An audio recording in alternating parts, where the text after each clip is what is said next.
esperando que nuevamente se encuentren bien todos.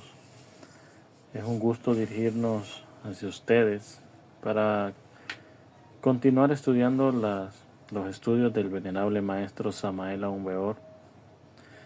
Y en esta ocasión vamos a abordar el tema sobre la meditación en la muerte del yo. Esta meditación o este trabajo consiste en la columna vertebral prácticamente del trabajo interior, el trabajo de sí mismo, el trabajo de la autocorrección íntima, ¿no?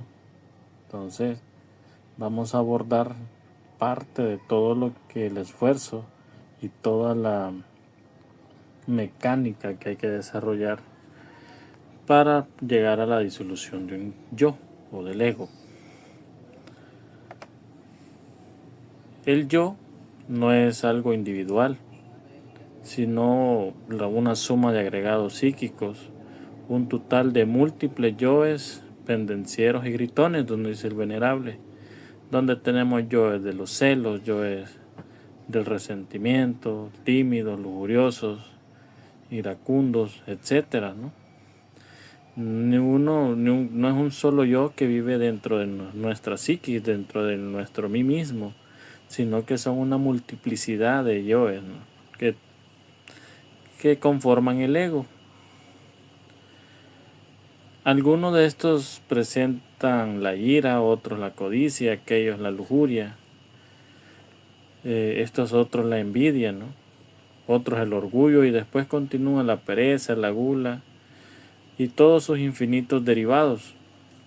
Estos yoes de ninguna manera puede existir un yo superior y otro inferior, uno bueno, uno malo, todo es algo de lo mismo, sea bueno, sea malo, es parte del mismo yo. Cada idea, cualquier sentimiento, una y otra sensación, yo amo, yo no amo, es fuera de toda duda un yo diferente, un yo distinto, pero sigue siendo un yo. Esos yoes, nos dice el venerable, múltiples, no están ligados entre sí, ni coordinados en modo alguno. Cada uno de ellos depende realmente de los variados cambios exteriores.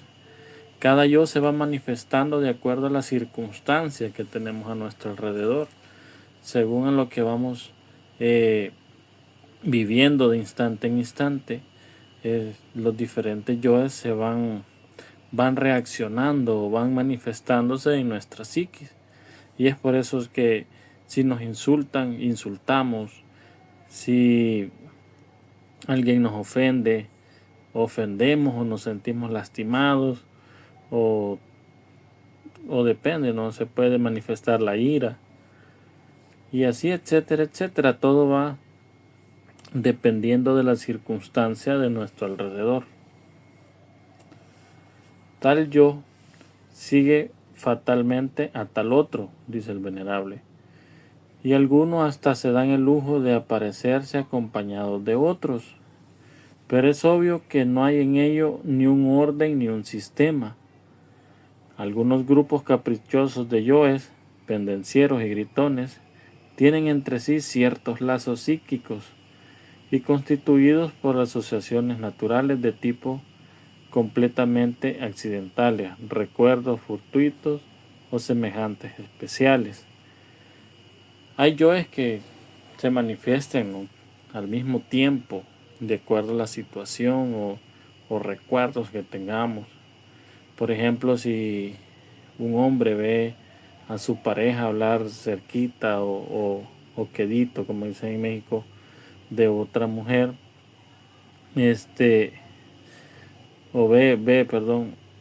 hablar con otro hombre así de cerquita, entonces vienen y se manifiestan, ¿no?, automáticamente celos, amor propio, ira, y entonces y diferentes yoes. Entonces es un grupo de yoes asociados, ¿no?, de yoes que están empujando a actuar, que están empujando a tomar venganza, etcétera, y que nos van condicionando nuestro comportamiento, porque nos cegan totalmente de la realidad, o nos permiten ver que la otra persona igual son yo los que se le están manifestando, ¿no? Entonces cegan nuestro interior. Entonces esto nos impulsa a actuar de manera violenta o a deprimirnos, ¿no? También hay todo esto es una mezcolanza de yoes que no tienen un orden en sí, no tienen un orden de manifestación, y entonces sin embargo sabemos que ahí están y lo sentimos y nos hacen sufrir. Es ostensible que cada una de estas fracciones del horrible paparusha se refiere al yo en indostánico, ¿no? Así se le cataloga. Cada uno de estos agregados psíquicos o yoes no representa en ningún instante dado más que una ínfima parte de todas nuestras funciones psicológicas. Empero es incuestionable el que el particular o cualquier tipo de yo cree muy sinceramente representar el todo. Cuando un yo se está manifestando, a pesar de que son millones de yoes que existen dentro de sí mismo, cuando determinado yo se está manifestando, se cree o nos hace creer que es único, que es parte de que solamente él existe, ¿no? Sin embargo, no es así, sino que es parte de un conjunto de yoes que cada uno tiene sus propios objetivos y sus propias metas, ¿no? A la hora de manifestarse por medio de la psiquis. Nos dice el venerable: cuando el pobre animal intelectual equivocadamente llamado hombre dice yo, se siente la falsa impresión de que habla de sí mismo en su aspecto total, íntegro, mas en verdad es cualquiera de las innumerables fracciones subjetivas del yo la que habla, ¿no? O sea, es cualquier yo o cualquier fracción de esa infinidad de yoes que llevamos dentro la que se está manifestando. No es en sí una personalidad constante o una manifestación constante de esta entidad o de este rasgo psicológico, ¿no? Momentos después puede haberlo olvidado, dice el venerable maestro, puede haberlo olvidado totalmente y expresar con idéntica convicción cualquier idea antitética, simple manifestación de otro yo. Por eso muchas veces nuestra forma de actuar de indecisa, cuando estamos indecisos de qué hacemos, qué no hacemos, son dos yoes o diferentes yoes queriéndose tomar el control, queriendo tomar la dirección de ese momento, ¿no? Entonces es ese dualismo que existe dentro de nosotros, donde se mueve el yo, donde se manifiesta y podemos descubrir los agregados psicológicos. Entonces cada yo tiene sus, como decíamos, tiene sus propias metas, sus propios objetivos, su propia razón para manifestarse. Entonces él al tomar posesión de la máquina humana nos hace sentir únicos, ¿no? Que nos hace sentir como que es la personalidad o nuestra persona, no es uno mismo ha tomado una decisión correcta o por sí mismo, ¿no? O sea, sin la influencia de nada. Sin embargo, son los yoes los que nos están manipulando de instante en instante. y nos hacen sentir diferentes emociones para poder influir, ¿no?, en nuestras decisiones o nuestro actuar, mejor dicho, ¿no? Las múltiples contradicciones de tipo psicológico tienen por fundamento el yo pluralizado, ¿no? O sea, todo nuestro dualismo, todo nuestro actuar tienen por fundamento el yo. O sea, las variadas etapas de nuestra vida, nuestras decisiones, tienen por fundamento el yo. El aspecto grave de todos estos procesos psíquicos es que en verdad el pobre humanoide racional nada recuerda de tal cosa. En la mayoría de los casos da crédito al último yo que ha hablado, ¿no? Mientras este dura, o sea, mientras este existe dentro de la psiquis, mientras existe el tiempo de manifestación, le da prioridad. Es decir, mientras un nuevo yo, a veces sin relación alguna al anterior, no ha expresado todavía su opinión más fuerte. Ya dentro de nuestra psiquis es una pelea constante de los yoes por manifestarse, por tomar el control de la máquina humana y poder existir o poder manifestarse en este plano físico y poder saciar sus deseos, poder saciar su necesidad de alimentación. Entonces así es como muchas veces yoes se van manifestando más seguido cuando se les va alimentando, ¿no? Cuando, por ejemplo, la ira, a medida vamos reaccionando y reaccionar y a reaccionar ante eventos que nos hacen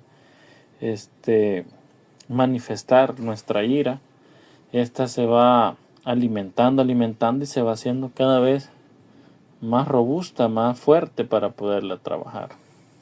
La conciencia, dice el venerable, enfrascada entre todas estas fracciones subjetivas del yo, del paparusha, es indubitablemente que duermen profundamente. Resulta subconsciente, o sea, la conciencia se encuentra enfrascada, atrapada en cada una de estas. En cada yo hay una fracción de conciencia atrapada y únicamente eliminando el defecto, eliminando el yo, se libera, ¿no? Nosotros necesitamos convertir al subconsciente en consciente y eso solo es posible aniquilando al yo. Simplemente eliminando al yo podemos liberar esa conciencia, podemos liberar esa fracción de conciencia y lograr que ésta se una al 3% libre que se posee, ¿no? La conciencia enfrascada, dice el venerable, entre todos los elementos subjetivos del yo psicológico, es notorio que no goza de la auténtica iluminación. Se encuentra en estado de sopor milenario o somnolencia, adormecimiento profundo. Es siempre víctima de Maya, o sea, de las ilusiones. Mientras continuemos con nuestros egos, mientras continuemos con nuestros defectos y que la conciencia continúe ahí enfrascada, vamos a seguir siendo víctimas de las circunstancias, ¿no? Vamos a seguir siendo como zombies, vamos a continuar dormidos, ¿no?, a la gran realidad, a la que desconocemos de instante en instante. Dice el venerable, no podríamos trabajar sobre sí mismos con la intención de disolver tal o cual yo sin haberlo observado previamente. Ese es uno de los requisitos, ¿no?, para poder trabajar sobre sí mismo. Debemos observar el yo que queremos eliminar, debemos estudiarlo, debemos recopilar cómo funciona o cómo se manifiesta, en qué momento, ¿no?, se manifiesta y cómo. La observación de sí mismo permite que penetre un rayo de luz en nuestro interior. Cualquier yo se expresa en la cabeza de un modo, en el corazón de otro modo y en el sexo de otro modo. O sea, cada yo se mueve o se manifiesta diferente en cada uno de los centros, de los 3 cerebros que tiene el ser humano. Cada yo tiene una manifestación diferente. Ya vamos a ampliar un poco esta terminología, ¿no? Entonces, pero es muy importante la autoobservación para poder trabajar en la eliminación de nuestros defectos. Y debemos aprender y debemos trabajar a observarlo en cómo se manifiesta en nuestro sentimiento, en nuestra psicología, en nuestra cabeza y en nuestro centro sexual. En relación con otras gentes, si estamos alertas y vigilantes, dice el venerable, como el vigía en época de guerra, nos autodescubrimos, nos autoconocemos. Recuerde usted a qué hora le hirieron su vanidad, su orgullo, qué fue lo que más le contrarió en el día, por qué tuvo esa contrariedad, cuál es su causa secreta. Estudie esto, observe su cabeza, su corazón y sexo. La vida práctica es algo maravilloso porque interrelacionándonos con las personas, pues es como podemos descubrir nuestros yoes, es como podemos conocer nuestro interior, qué es lo que llevamos en nuestro interior. Si nos aislamos y evitamos la interrelación con los demás, los yoes no se van a manifestar, los yoes no vamos a poder estudiarlos, ¿no? Cómo se comportan dentro de nosotros mismos. Cualquier contrariedad, cualquier incidente puede conducirnos mediante la autoobservación íntima al descubrimiento de un yo, ya sea de amor propio, envidia, celos, ira, codicia, sospecha, calumnia, lujuria, etc. Solo por medio de la autoobservación podemos descubrirlo. Necesitamos conocernos a sí mismos para poder conocer a los demás. Es urgente no aprender a podernos ver en el punto de vista ajeno. O sea, si no nos autoobservamos, no vamos a poder comprender, no vamos a poder entender a nuestros semejantes. Nos dice el venerable, si nos ponemos en el lugar de los demás, descubrimos que los defectos psicológicos que a otros indicamos los tenemos muy sobrados en nuestro interior. Los defectos que señalamos a los demás los tenemos muy grandes dentro de nosotros mismos. Es aquí, ¿no?, donde aquellas palabras del venerable Maestro Jesús el Cristo entran perfectamente, donde Él dice, no miréis la paja de tu prójimo, si no miras la viga que tienes en el tuyo. O sea, podemos ver el defecto de la lujuria, de la ira, del orgullo en las demás personas, pero no la vemos dentro de nosotros mismos, y el cual el venerable nos hace énfasis que los tenemos mucho más grandes y mucho más sembrados en nuestro interior. Amar al prójimo es indispensable, dice el venerable, mas uno no podría amar a otros sin antes no aprende a ponerse en la posición de la otra persona en el trabajo esotérico. El ponerse en la posición de la otra persona nos va a ayudar a no juzgar, sino a comprender la situación de los demás. La crueldad continuará existiendo sobre la faz de la tierra, en tanto no hayamos aprendido a ponernos en el lugar de otros. Mientras no seamos empáticos con nuestro prójimo, con quien nos rodea, siempre viviremos en un mundo injusto, ¿no? Cruel, de señalamientos, de crítica, porque solo los valientes son los que pueden colocarse, ¿no?, en el lugar de otros, porque no es fácil, hay que tener valor para verse a sí mismo en los pies de otros, en los zapatos de otros, como decimos. Entonces, esto es parte del autodescubrimiento, de parte de la autoobservación, el poder tener empatía y poder observar y podernos colocar en el lugar de los demás. A esto de la autoobservación o del estudio de los yoes, en el trabajo de la eliminación le procede lo que es la oración en el trabajo. Observación, juicio y ejecución, dice el venerable, son los 3 factores básicos de la disolución. Primero se observa, segundo se enjuicia y tercero se ejecuta. Nos dice el venerable, a los espías en la guerra, primero se les observa, segundo se les enjuicia y tercero se les fusila. Igualmente en nuestro interior, en nuestra psiquis, debemos observar a nuestros yoes, debemos estudiarlos, cómo trabajan, cómo funcionan, cómo se mueven dentro de nuestros 3 cerebros, para luego proceder a enjuiciarlos y posteriormente a eliminarlos. Como decíamos, en la interrelación existe el autodescubrimiento y autorrevelación.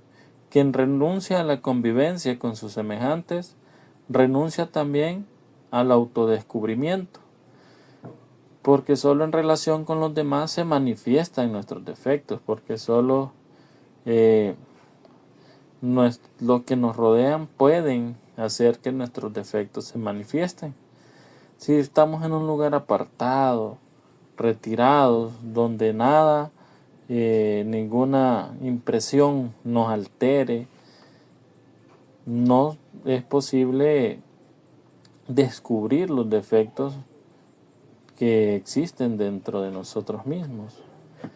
Cualquier incidente de la vida, por insignificante que parezca, indubitablemente tiene por causa un actor íntimo en nosotros, un agregado psíquico, un yo. Dentro de nosotros cualquier incidente, cualquier cosa que pasa en nuestra vida de instante en instante, cualquier reacción que tengamos ante ese evento, es un agregado psicológico, es un actor, ¿no?, que dentro de nosotros mismos, que está reaccionando a la situación, que está manifestándose al acontecimiento, ¿no?, de ese momento. Y nos dice el venerable, yo descubierto in flagranti debe ser observado cuidadosamente en nuestro cerebro, corazón y sexo. Un yo cualquiera de lujuria podría manifestarse en el corazón como amor, en el cerebro como un ideal, mas al poner atención al sexo sentiríamos cierta excitación morbosa inconfundible. Ahí podemos ver cómo se manifiesta un yo o cómo se manifiestan los yoes de manera diferente en cada uno de nuestros centros, en cada uno de nuestros cerebros, ¿no? El maestro Samael viene y nos pone este ejemplo de la lujuria, que en nuestro centro emocional o nuestro sentimental, ¿no?, puede manifestarse con amor. O sea, podemos sentir que amamos a esa persona, que estamos procediendo a alguien o viendo a alguien con amor. En nuestro cerebro podemos o en nuestra psiquis podemos ver cómo se manifiesta como un ideal, como una línea, ¿no?, de auxilio hacia esa persona o hacia, ya sea hombre o mujer, ¿no? Pero sin embargo, en el centro sexual o en el cerebro sexual puede manifestarse con una excitación morbosa. Entonces, por eso es importante saber observar, saber estudiar cómo se van manifestando nuestros defectos en cada uno de nuestros centros, en cada uno de nosotros, y cómo se va moviendo, ¿no?, del sentimiento a la mente, y de la mente al sexo, de la mente al sentimiento y del sentimiento al sexo. Entonces, es algo muy complejo, no es fácil la autoobservación. Sin embargo, es un trabajo muy necesario para la eliminación de nuestros defectos, porque es parte de la recopilación de datos para que el yo pueda ser enjuiciado, para que el defecto pueda ser eliminado posteriormente. El enjuiciamiento de cualquier yo, dice el venerable, debe ser definitivo. Necesitamos sentarle en el banquillo de los acusados y juzgarle despiadadamente. Entonces, cuando estamos acusando al yo, cualquier evasiva, cualquier justificación, consideración debe ser eliminada, si es que en verdad queremos hacernos conscientes del yo, si es que de verdad anhelamos extirpar de nuestra psiquis ese yo. Ya, porque si justificamos nuestras acciones, si justificamos nuestras reacciones ante las situaciones que vivimos, estamos defendiendo nuestros propios yoes, estamos arropando o protegiendo la reacción de nuestros yoes. Cuando un yo va a ser enjuiciado, debe ser acusado despiadadamente, ¿no?, sin autoconsideración alguna. Ejecución es diferente, dice el venerable. No sería posible ejecutar a un yo cualquiera sin haberle previamente observado y enjuiciado. O sea, llevamos dos pasos importantes para lo que es la eliminación del yo. Hemos visto lo que es la observación del yo, o sea, el estudio del yo, para posteriormente, cuando se ha observado, se ha estudiado cómo se manifiesta en cada una, cómo se manifiesta en la mente, en el sentimiento y en el sexo, podemos proceder a enjuiciarlo, ¿no? Luego de enjuiciarlo y presentar las pruebas de todo el estudio que se ha realizado, viene en sí lo que es la ejecución. Pero esta no sería posible, ¿no?, si no la hace alguien superior. Y nos dice el venerable, oración en el trabajo psicológico es fundamental para la disolución. Necesitamos de un poder superior a la mente, si es que en realidad deseamos desintegrar tal o cual yo. La mente por sí misma nunca podría desintegrar ningún yo. Esto es irrefutable, nos dice el maestro. O sea, la mente no puede eliminar los defectos. Debemos orar y apelar, ¿no?, a algo superior. Y continúa el maestro y nos dice, orar es platicar con Dios. Nosotros debemos apelar a Dios Madre, en nuestra intimidad. Si es que en verdad queremos desintegrar yoes, quien no ama a su madre, el hijo ingrato, fracasará en el trabajo sobre sí mismo. Debemos, por medio de la oración interior, debemos rogar a nuestra madre interna que nos elimine el defecto estudiado y enjuiciado. Es ella la encargada, es ella la que tiene el poder o tiene la facultad de eliminar nuestros agregados psíquicos. Cada uno de nosotros tiene su madre divina particular, dice el venerable, individual. Ella en sí misma es una parte de nuestro propio ser, pero derivado, o sea, parte de nuestro ser consciente interior, es parte de nosotros mismos, pero es una derivación de ello, ¿no? Todos los pueblos antiguos adoran a Dios Madre en lo más profundo de nuestro ser.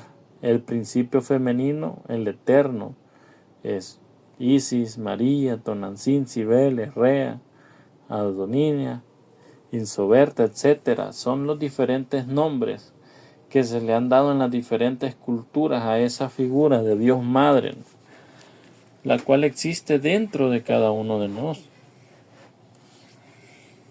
Y dice el venerable, ¿no? Si meramente en lo físico tenemos padre y madre, en lo más hondo de nuestro ser también tenemos nuestro Padre, que está en secreto, y nuestra Divina Madre, ¿no? Nuestra Divina Madre Kundalini, que existe dentro de nosotros mismos. Y es a ella la que debemos apelar para que sean eliminados nuestros defectos. Hay tantos padres en el cielo como cuantos hombres en la tierra. Dios Madre en nuestra propia intimidad es el aspecto femenino de nuestro Padre que está en secreto. Él y ella son sinceramente las dos partes superiores de nuestro ser íntimo. Indubitablemente Él y ella son nuestro mismo ser real más allá del yo, de la psicología. El Padre y la Madre existen dentro de nosotros mismos, son parte de un mismo ser.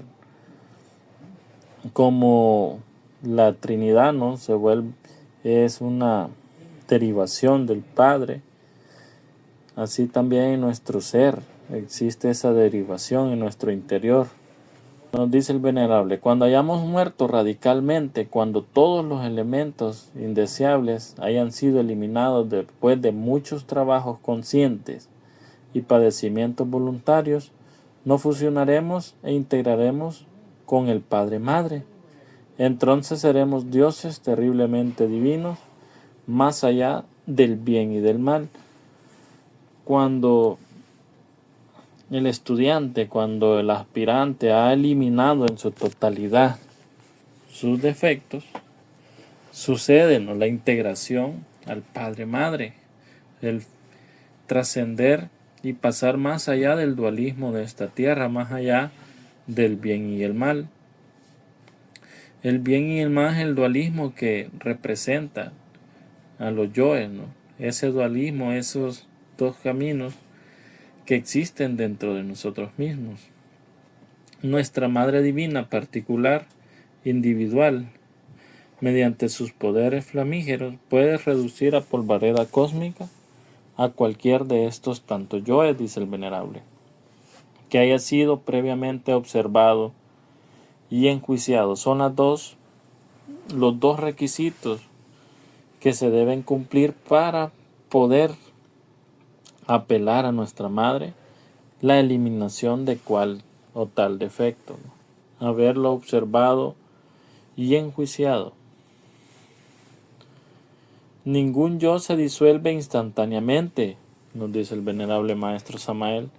Nuestra Divina Madre debe trabajar y hasta sufrir muchísimo antes de lograr la aniquilación de cualquier yo. Hay que dirigir nuestra plegaria, ¿no?, hacia adentro, buscando dentro de nuestro interior a nuestra Madre, ¿no? Con súplicas sinceras podemos hablarle a ella y podemos dirigirnos a ella. El sentido de autoobservación íntima, conforme se vaya desarrollando, nos permitirá verificar el avance progresivo de nuestro trabajo. O sea, vamos a poder, entre más difícil se vaya haciendo observar o identificar el defecto, quiere decir que se va reduciendo, ¿no? Se deben hacer autoobservaciones más profundas para poderlo encontrar. recordemos que también existen 49 niveles de la mente, entonces el yo debe ser aniquilado en esos 49 niveles de la mente. Comprensión, discernimiento son fundamentales. Sin embargo, se necesita de algo más si es que en realidad queremos desintegrar el mí mismo. Y ese algo más es nuestra madre interna. Se necesita de ese poder especial superior a la mente, ese poder flamígero que es capaz de reducir a cenizas a cualquier defecto.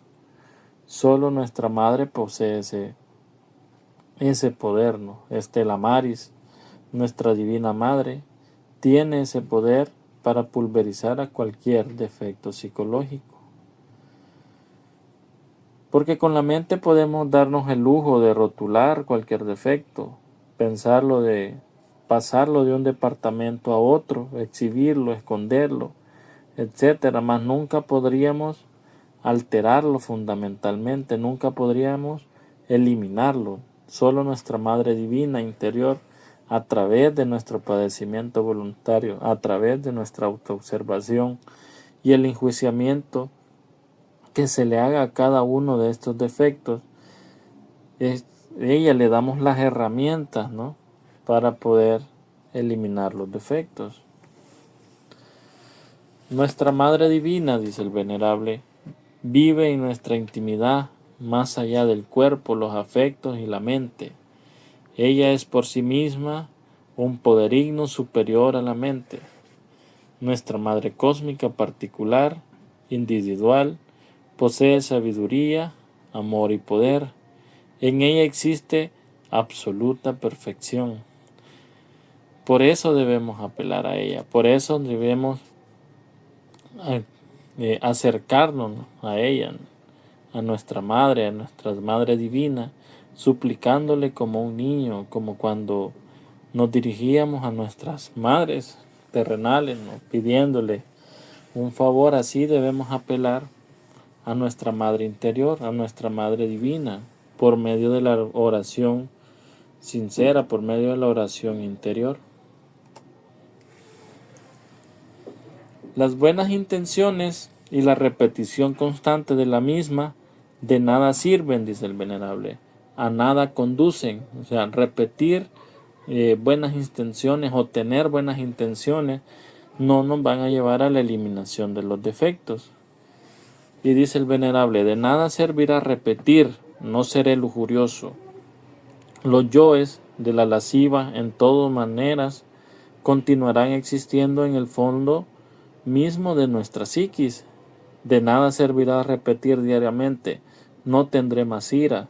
Los yoes de la ira continuarán existiendo en nuestro fondo psicológico. Y de nada servirá decir diariamente, no seré más codicioso, si los yoes de la codicia continuarán existiendo en los diversos trasfondos de nuestra psiquis. Hay que estar claros y tener mucho cuidado con lo que es detener o sostener un defecto, que es el abstenerse de no hacerlo, de que no se manifiesten sus acciones, a poderlo comprender o estudiar. Son dos aspectos muy diferentes, porque el contener un defecto o el amarrar un defecto únicamente nos limitamos a detener los impulsos, por ejemplo, de la ira, a no reaccionar en situaciones que nos causan ira. ¿Qué es lo que va a suceder? La ira se va acumulando, se va acumulando, se va acumulando. Y venimos a estallar con una acción muy insignificante. ¿Y esto por qué sucede? Porque no entra la comprensión del defecto, no entra la autoobservación del defecto.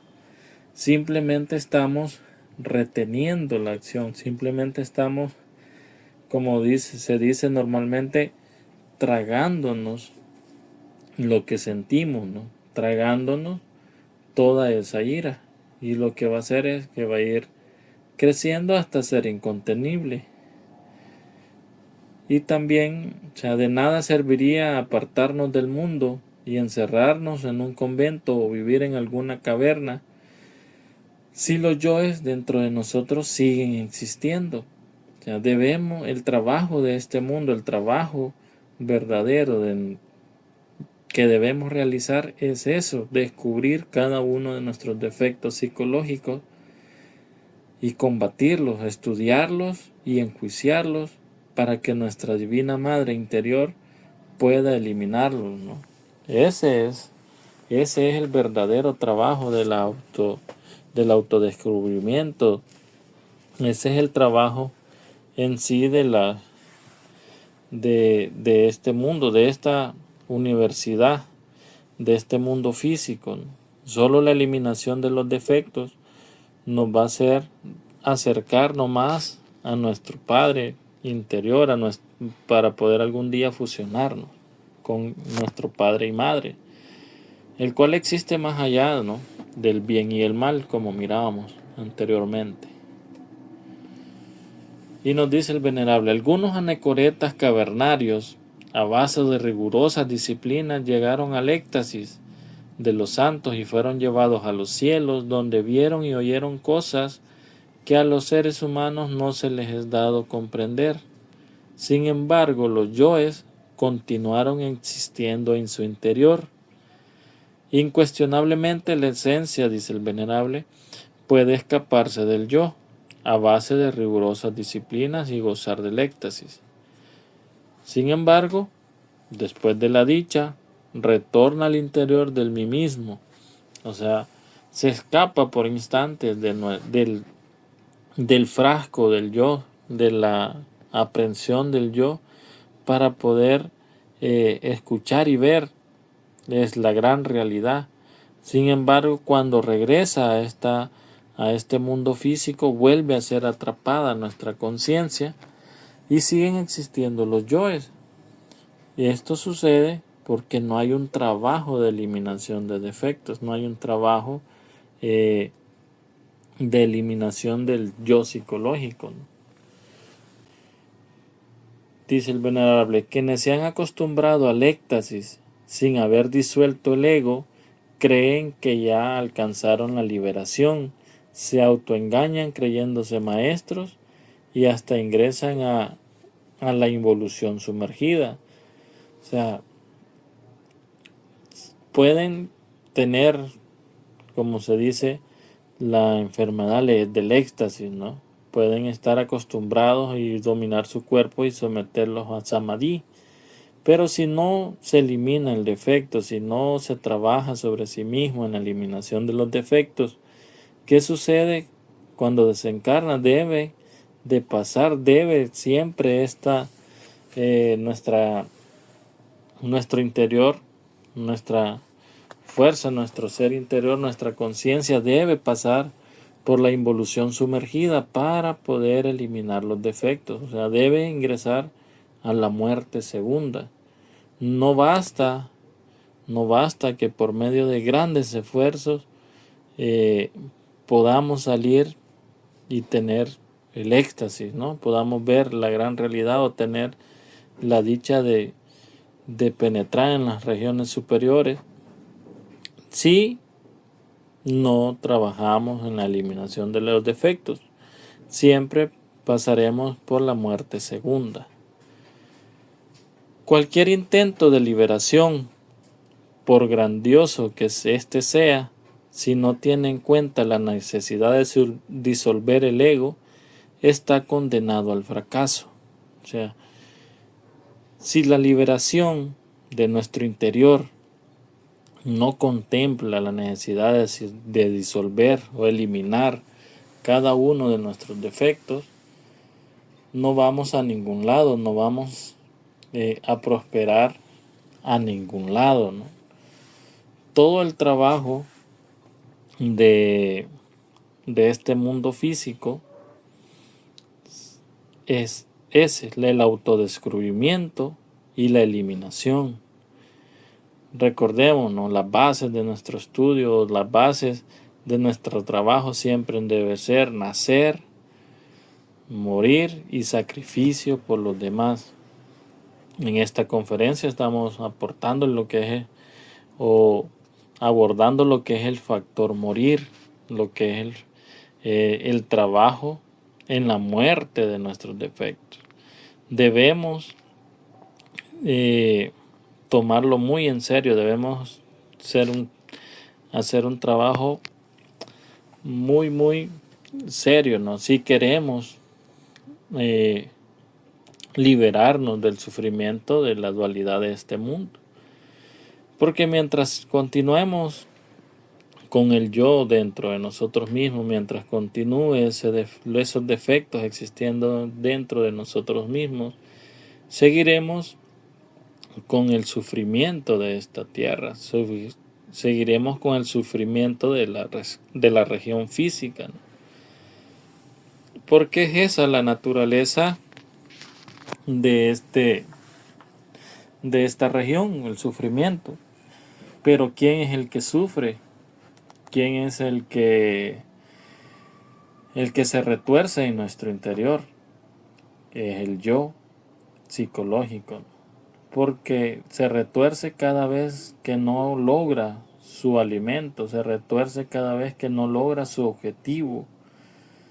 Entonces por eso son trabajos durísimos el negarse a sí mismo, pero debe ser voluntario, ¿no? Este camino es duro, sin embargo nadie nos obliga a seguirlo. Todos debemos caminar voluntariamente en él. O sea, no estamos obligados a alcanzar el despertar de nuestra conciencia. Todos aquellos que buscan el despertar de la conciencia hacen sus trabajos voluntarios y sus sacrificios, voluntarios para poder autorrealizarse. Entonces, los invitamos, ¿no?, a seguir estudiando, nos invitamos a seguir practicando, a intensificar nuestras prácticas diarias, las prácticas de meditación, para autoconocernos, para autodescubrirnos en nuestro diario vivir. En esas meditaciones podemos autoobservar y podemos estudiar cómo hemos reaccionado, cómo nos hemos comportado en cada una de las situaciones de nuestro diario vivir. Y ahí podemos ir descubriendo quién es el que sufre, quién es el que se expresa, quién es el que se manifiesta en cada una de estas situaciones. Debemos continuar, debemos avanzar en nuestro trabajo, sin desmayar, sin frustrarnos. Muchas veces vamos a caer en este camino, muchas veces vamos a tropezar. Sin embargo, debemos continuar y ser perseverantes en nuestra autoobservación, en nuestro estudio, en nuestras meditaciones, en nuestra petición hacia nuestro Padre y Madre dentro de nosotros mismos. Hasta aquí mis palabras. Muchas gracias.